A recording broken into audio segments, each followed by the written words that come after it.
ರಮೇಶ್ ಜಾರಕಿಹೊಳಿ ರಾಜೀನಾಮೆ ನೀಡುವಂತ ಹೇಳಿಕೆಗೆ ಸಂಬಂಧಪಟ್ಟಂತೆ ರಮೇಶ್ ಜಾರಕಿಹೊಳಿ ಹೋಗೋದು ಮೊದಲೇ ಗೊತ್ತಿತ್ತು ಅಂತ ದಾವಣಗೆರೆಯಲ್ಲಿ ಶಾಮನೂರು ಶಿವಶಂಕರಪ್ಪ ಹೇಳಿಕೆಯನ್ನ ನೀಡಿದ್ದಾರೆ. ರಮೇಶ್ ಜಾರಕಿಹೊಳಿ ಯಾವಾಗಲೂ ಹೋಗೋ ಗಿರಾಕಿ ಅಂತ ಗೊತ್ತು, ಅವರ ಜೊತೆ ಅಡ್ವಾನ್ಸ್ ತೆಗೆದುಕೊಂಡವರು ಇದ್ದಾರೆ, ಅವರು ಕೂಡ ಹೋದ್ರು ಸರ್ಕಾರ ಪತನವಾಗೋದಿಲ್ಲ, 5 ವರ್ಷಗಳ ಕಾಲ ಮೈತ್ರಿ ಸರ್ಕಾರ ಇರುತ್ತೆ, ಯಾರು ಹೋದ್ರೂ ಸರ್ಕಾರಕ್ಕೇನು ತೊಂದರೆ ಇಲ್ಲ ಅನ್ನುವಂಥ ಅರ್ಥದಲ್ಲಿ ಶಾಮನೂರು ಶಿವಶಂಕರಪ್ಪ ಮಾತನಾಡಿದ್ದಾರೆ. ಇನ್ನು ರಮೇಶ್ ಜಾರಕಿಹೊಳಿ ರಾಜೀನಾಮೆ ಕೊಡುವಂತ ವಿಚಾರ ನಮಗೇನು ಹೊಸದಲ್ಲ, ಈ ವಿಚಾರ ನಮಗೆ ಮೊದಲೇ ಗೊತ್ತಿತ್ತು, ಅವ್ರ ಜೊತೆ ಅಡ್ವಾನ್ಸ್ ತೆಗೆದುಕೊಂಡವರು ಕೂಡ ಇದ್ದಾರೆ, ಅವ್ರು ಹೋದ್ರೂ ಕೂಡ ಸರ್ಕಾರ ಪತನವಾಗೋದಿಲ್ಲ, 5 ವರ್ಷ ಸುಭದ್ರವಾದಂತ ಸರ್ಕಾರ ಕೊಡ್ತೇವೆ ಅನ್ನುವಂಥದ್ದನ್ನ ಶಾಮನೂರು ಶಿವಶಂಕರಪ್ಪ ಹೇಳಿದ್ದಾರೆ. ಈ ಮೂಲಕ ಸರ್ಕಾರ ಪತನವಾಗೋದಿಲ್ಲ, ಸರ್ಕಾರಕ್ಕೆ ಯಾವುದೇ ತೊಂದರೆ ಇಲ್ಲ ಅನ್ನುವಂಥದ್ದನ್ನ ಸ್ಪಷ್ಟಪಡಿಸುವಂತ ಪ್ರಯತ್ನ ಮಾಡಿದ್ದಾರೆ. ರಮೇಶ್ ಜಾರಕಿಹೊಳಿ ಹೋದ್ರು ಹೋಗಲಿ, ಅವ್ರು ಯಾರು ಬೇಡ ಅಂತಾರೆ. ಈಗ ಇನ್ನೇನು ಮುಂಚೆ ನಮ್ಮ ಕಾಯಂ ಗಿರಾಕಿದ್ರು, ಅದ್ರ ಬಗ್ಗೆ ಹೆಚ್ಚಿಗೆ ಮಾತಾಡೋದು ಬೇಡ, ಬೇಕಾದಷ್ಟು ಮಾತಾಡೋದು ಬೇಡ.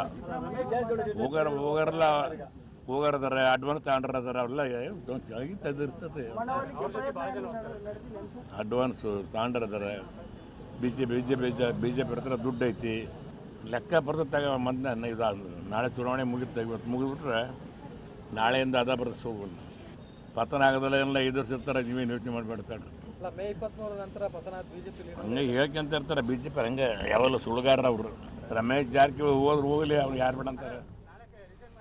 ಎಸ್, ಮಾಜಿ ಸಚಿವ ಹಾಲಿ ಶಾಸಕ ಶಾಮನೂರು ಶಿವಶಂಕರಪ್ಪ ಕೊಟ್ಟಿರುವಂಥ ಪ್ರತಿಕ್ರಿಯೆ ಅಂದರೆ, ಗೊತ್ತಿತ್ತು ನಮಗೆ ಅವ್ರು ಹೋದ್ರೆ ಹೋಗಲಿ ಬಿಡ್ರಿ, ಕಾಯಂ ಗಿರಾಕಿ ಅನ್ನೋ ಒಂದು ಅಂದರೆ ಉಡಾಫೆ. ಅದ್ರ ಜೊತೆಗೆ ಗೊತ್ತಿತ್ತು ನಮಗೆ ಅವ್ರು ಹೋಗ್ತಾರೆ, ಇದರಿಂದ ಹೋಗೋದ್ರಿಂದ ಯಾವುದೇ ಧಕ್ಕೆ ಆಗೋದಿಲ್ಲ ಕಾಂಗ್ರೆಸ್ ಪಕ್ಷಕ್ಕೆ, ಜೊತೆಗೆ ಮೈತ್ರಿ ಸರ್ಕಾರಕ್ಕೆ ಅನ್ನುವಂಥ ಹೇಳಿಕೆಯನ್ನು ಹಿರಿಯ ನಾಯಕ ಕೊಡ್ತಾ ಇದ್ದಾರೆ. ಕಾಂಗ್ರೆಸ್ನ ಹಿರಿಯ ನಾಯಕ ಹೋಗೋರನ್ನ ಹಿಡಿದಿಟ್ಕೊಳ್ಳೋದಕ್ಕಾಗುತ್ತಾ, ಅಷ್ಟು ದಿನದಿಂದ ಹೋಗೋ ಪ್ರಯತ್ನ ಮಾಡ್ತಾ ಇದ್ರು, ಈಗ ಟೈಮ್ ಬಂದಿದೆಯೇನೋ, ಹೋಗಿದ್ರೆ ಹೋಗ್ಕೊಳ್ಳಿ ಬಿಡಿ ಅನ್ನುವಂಥ ಮಾತನ್ನು ಹೇಳ್ತಾ ಇದ್ದಾರೆ. ಅದ್ರ ಜೊತೆಗೆ ಅನೇಕ ನಾಯಕರು ಇದೇ ಅಭಿಪ್ರಾಯವನ್ನು ವ್ಯಕ್ತಪಡಿಸ್ತಾ ಇದ್ದಾರೆ.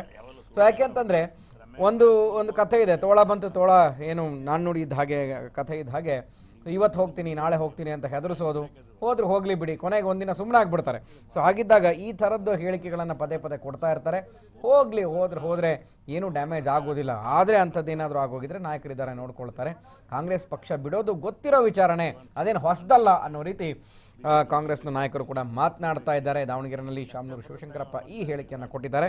ಅದು ಯಾಕೆ ಇವತ್ತು ಹೆಚ್ಚಿನದಾಗಿ ಈ ವಿಚಾರ ದೊಡ್ಡ ಮಟ್ಟಿಗೆ ಸದ್ದು ಮಾಡ್ತಾ ಇದೆ ಅಂತಂದರೆ, ಇವತ್ತು 2ನೇ ಹಂತದ ಚುನಾವಣೆ, ಅದರಲ್ಲೂ ಉತ್ತರ ಕರ್ನಾಟಕ ಭಾಗದ ಅನೇಕ ಕ್ಷೇತ್ರಗಳಲ್ಲಿ ಮತದಾನ ನಡೀತಾ ಇದೆ. 14 ಕ್ಷೇತ್ರಗಳಲ್ಲಿ, ಬೆಳಗಾವಿಯಲ್ಲೂ ಕೂಡ ಮತದಾನ ಬಿರುಸಿನಿಂದ ಸಾಗುತ್ತಾ ಇದೆ. ಆದರೆ ಬೆಳಗಾವಿ ಬ್ರದರ್ಸ್ಗಳ ಈ ಒಂದು ವಾಕ್ಸಮರ ಜೊತೆಗೆ ಯಾವ ಹೊಣೆಯನ್ನು ಹೊತ್ಕೊಂಡಿದ್ರು ಒಂದು ಪಕ್ಷಕ್ಕೆ, ಇದೀಗ ಒಂದು ಪಕ್ಷದಲ್ಲಿ ಇದ್ಕೊಂಡೆ ಮತ್ತೊಂದು ಪಕ್ಷಕ್ಕೆ ಸಪೋರ್ಟ್ ಮಾಡ್ತಾ ಇದ್ದಾರೆ, ಅದು ಗೊತ್ತಿರೋ ವಿಚಾರನೇ ಅನ್ನುವಂಥ ಮಾತು ಬಂತು. ಇದೀಗ ಪಕ್ಷದಲ್ಲಿ ಇದ್ಕೊಂಡೇ ಪಕ್ಷ ವಿರೋಧಿ ಚಟುವಟಿಕೆಯನ್ನು ನಡೆಸಿದ್ದಾರೆ ಅಂತ ಸ್ವತಃ ಸಹೋದರನೇ ಈ ಒಂದು ಬಾಂಬನ್ನು ಹಾಕಿರೋದ್ರಿಂದ ಯಾವ ರೀತಿಯಾಗಿ ಪಕ್ಷ ಇನ್ನು ಮುಂದೆ ರಮೇಶ್ ಜಾರಕಿಹೊಳಿ ಅವರನ್ನು ನಡೆಸ್ಕೊಳ್ಳುತ್ತೆ, ಏನು ಶಿಸ್ತು ಕ್ರಮ ತೆಗೆದುಕೊಳ್ಳುತ್ತೆ, ಯಾಕಂದರೆ ಅವರೇ ಆಗ್ರಹಿಸಿದ್ದಾರೆ, ಸಹೋದರನಾಗಿ ಶಿಸ್ತು ಕ್ರಮ ತೆಗೆದುಕೊಳ್ಬೇಕು, ಅದು ತ್ವರಿತವಾಗಿ ಆಗಬೇಕು ಅನ್ನೋ ಆಗ್ರಹ ಪಡಿಸಿದ್ದಾರೆ ಅಂತಂದಮೇಲೆ ಸೊ ಅನೇಕರು ಮಾತನಾಡೋದು ಸಹಜ. ಶಾಮನೂರು ಶಿವಶಂಕರಪ್ಪ ಕೂಡ ಅದೇ ಮಾತನ್ನು ಹೇಳಿದ್ದಾರೆ, ಹೋಗೋರು ಹೋಗಲಿ. ಲಕ್ಷ್ಮೀ ಹೆಬ್ಬಾಳಕರ್ ಕೂಡ ಅದೇ ಮಾತನ್ನು ಹೇಳಿದರೆ, ಹೋದ್ರೇನೂ ನಷ್ಟ ಇಲ್ಲ ಕಾಂಗ್ರೆಸ್ ಪಕ್ಷಕ್ಕೆ, ನಾನು ಹೋದ್ರೂ ಕೂಡ ಕಾಂಗ್ರೆಸ್ ಪಕ್ಷಕ್ಕೆ ಏನೂ ನಷ್ಟ ಇಲ್ಲ ಅನ್ನುವಂಥ ಮಾತನ್ನು ಹೇಳಿದ್ದಾರೆ.